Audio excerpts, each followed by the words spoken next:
अब साथ में सुने माँ लक्ष्मी की कथा। यह व्रत करने वाले स्त्री और पुरुष दोनों मन से स्वस्थ और आनंदमय होने चाहिए। इस व्रत को किसी भी महीने के प्रथम गुरुवार बृहस्पतिवार से शुरू कर सकते हैं। विधि नियम अनुसार हर गुरुवार को माँ लक्ष्मी व्रत करें। श्री महालक्ष्मी की व्रत कथा को पढ़े। लगातार 8 गुरुवार को व्रत पालन करने पर अंतिम गुरुवार को समापन करें। वैसे यह व्रत पूजा पूरे बरस भर में कर सकते हैं। पूरे बरस भर हर गुरुवार के देवी की प्रतिमा या फोटो के सामने बैठकर व्रत कथा को पढ़े।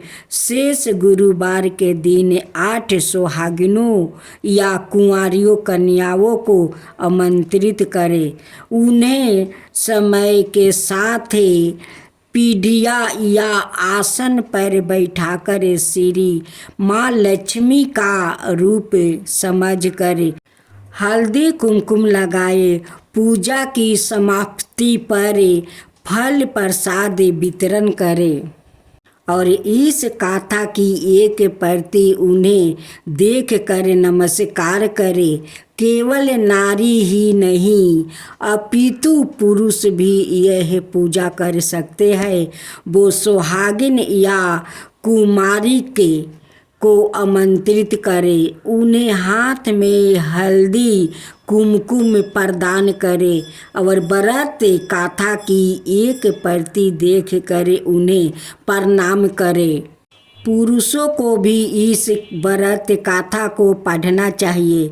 जिस दिन व्रत को उपवास करे, दूध फलहार करे, खाली पेट ना रहे, रात को भोजन से पहले देवी को भोग लगाए और परिवार के साथ भोजन करे।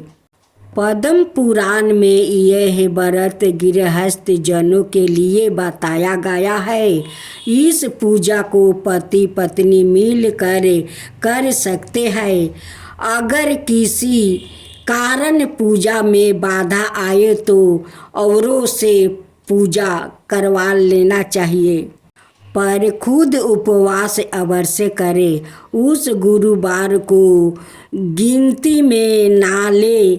अगर किसी दूसरी पूजा का उपवास गुरुवार को आए तो भी यह पूजा की जा सकती है।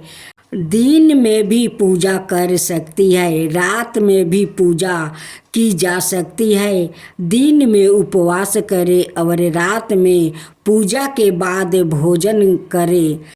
इस व्रत कथा को सुनने के लिए अपने आस पड़ोस के लोगों को, रिश्तेदारों को और घर के लोगों को बुलाए। व्रत कथा को पढ़ते समय शांति और एकाग्रता होकर पढ़े। अब दूसरी महालक्ष्मी की कथा सुने। एक बार महालक्ष्मी जी के मन में आया कि जाकर उस राजा के राजप्रसाद में रहे, इससे दोगुनी धन दौलत की प्राप्ति होगी और वो इस धन दौलत से अपनी प्रजा को और सुख दे पाएगा। गरीब के घर आकर रहे और उस धन दौलत प्राप्ति हो तो वो स्वार्थी की तरह केवल अपने ऊपर ही खर्चा करेगा।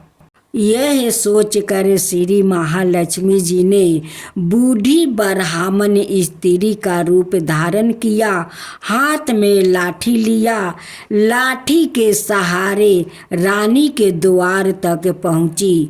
यापी उन्होंने बुढ़िया औरत का रूप धारण किया था, पर उनके चेहरे पर देवी का तेज था। उन्होंने देखते ही एक दासी सामने आई। उसने उनका नाम धाम काम धर्म पूछ डाली। वृद्ध ब्राह्मणी का रूप धारी माता लक्ष्मी ने कहा, बालिके, मेरा नाम कमला है, मेरे पति का नाम भुवनेश है, हम द्वारिका में रहते हैं। तुम्हारी रानी पिछले जन्म में एक वेश्या की पत्नी थी। वो वेश्या गरीब थी। द्वारिका के कारण हर रोज घर में झगड़े होते थे और उसका पति रोज उसे मारता था। इन बातों से तंग आकर वो घर छोड़कर चली गई और वन जंगल में खाली पेट भटकने लगी। उसकी इस दुर्दशा पर मुझे दया आई। तब मैंने उसे सुख संपत्ति देने वाली श्री महालक्ष्मी की गाथा सुनाई। मेरे कहने पर उसने श्री महालक्ष्मी का व्रत किया। श्री महालक्ष्मी प्रसन्न हुई। उसकी गरीबी दूर हुई। उसका घर संसार दौलत संपत्ति से भर गया। बाद में पति पत्नी दोनों परलोक सिधर गया। लक्ष्मी व्रत करने के कारण वो लक्ष्मी लोक में रहने लगे। उन्होंने जितने साल महालक्ष्मी का व्रत किया उतने हजारों साल उन्हें सुख भोग मिला।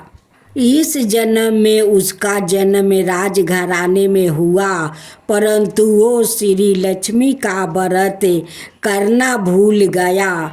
उसे यह याद दिलाने के लिए आया हूँ। परंतु वो श्री लक्ष्मी का व्रत करना भूल गया है। उसे यह याद दिलाने के लिए मैं आई हूँ। बुढ़िया की बेटे सुनकर दासी ने उन्हें प्रणाम किया और श्री लक्ष्मी का व्रत किस तरह किया जाए इस बारे में पूछा। बुढ़िया रूपधारी किए हुए श्री लक्ष्मी माता ने दासी को पूजा की विधि और महिमा बताई। इसके बाद वो दासी माता को प्रणाम करके रानी को बताने अंदर चली गई। राजभवन में रहते हुए रानी को अपने ऐश्वर्य पर बहुत घमंड हुआ था। संपत्ति अधिकार की वजह से वो जन्मत हो गई थी। दासी द्वार बताई गई। बुढ़िया की बात सुनकर वो आगे बबूला होकर और राज द्वार पर आकर बुढ़िया रूपी श्री लक्ष्मी पर बरस पड़ी। उसे यह मालूम नहीं था कि श्री लक्ष्मी माता बुढ़िया का रूप धारण किया द्वार तक आई है। परंतु रानी का इस कदर रूखा बर्ताव और अपना अनादर देखकर माता ने वहाँ ठहरना ठीक नहीं समझी। वो वहाँ से चल पड़ी। राह में उन्हें राजकुमारी स्वयंबाला मिली। उन्होंने स्वयंबाला को सारी बात बताई। स्वयंबाला ने अपनी ओर से श्री लक्ष्मी माता से क्षमा मांगी। माता को उस पर दया आई। उन्होंने स्वयंबाला को श्री लक्ष्मी व्रत के बारे में बताया। उस दिन जेठ माह का पहला गुरुवार था। स्वयंबाला ने परम श्रद्धा से श्री लक्ष्मी का व्रत रखा।